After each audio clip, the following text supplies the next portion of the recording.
At the start of the 1900s, combustion engines and world wars brought the demand for oil to a level that's never let up.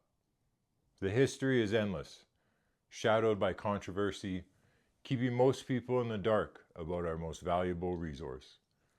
Few can appreciate the pressure roughnecks were under back then, trying to contain this modern lifeblood as we learn the hard way how to tap into Mother Nature's earth grease. I've got a story for you this week. We're heading back to Kern County, California, March 15th, 1910. Lakeview number 1 struck at 678 meters, 2,225 feet, and boy, was it a hit. 18 months, 15 million barrels before it sloughed in on itself. In the early 1900s, Tightwad Hill in Kern County was alive with cable tool drilling rigs chiseling into the earth. Union, Standard, and Associated Oil all in the mix. Lakeview Oil, a small local outfit, built their own rig and made their stand. 14 months to reach 650 meters. Cable tool drilling was simple but brutal. Drop a bit, chew up some rock, haul it up, dump it, and repeat.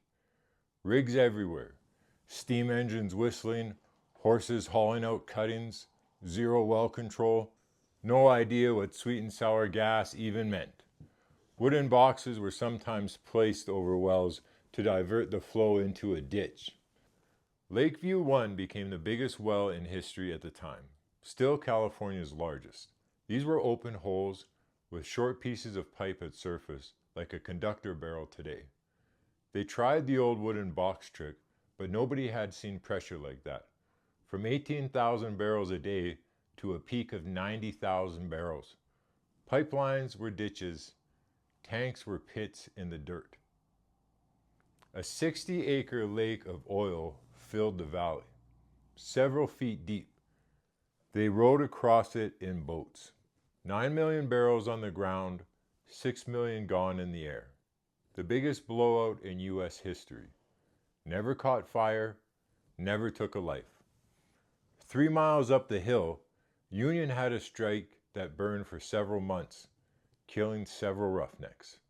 The flames lit the sky so bright, a local company started giving nighttime tours to the Gusher and oil lake while it burned. Crude as it sounds, and it was, everyone pitched in to berm, ditch, and dike the oil to keep it away from Station Lake. Union brought the manpower, and for 18 months, they kept it contained until the well finally sloughed in. Mother Nature showing us, as she still does, how little control we truly have beyond what we tell ourselves. It's a historic site now, still showing traces of burlap bags used to soak up the oil. Crude sank deep through the valley. You could call it the largest oil spill in history. And what does the Sunset Valley look like today? How awful is that devastation after 100 years? You decide. Demand. The oil and gas industry exists not from curiosity or creative passion, but necessity. Few fall in love with oil, yet the progress of modern life rests squarely on its shoulders. That one well, California's biggest ever producer of 9 million barrels in 18 months, well, today, the world burns 100 million barrels every day. 3 to 7 days, small grids fail.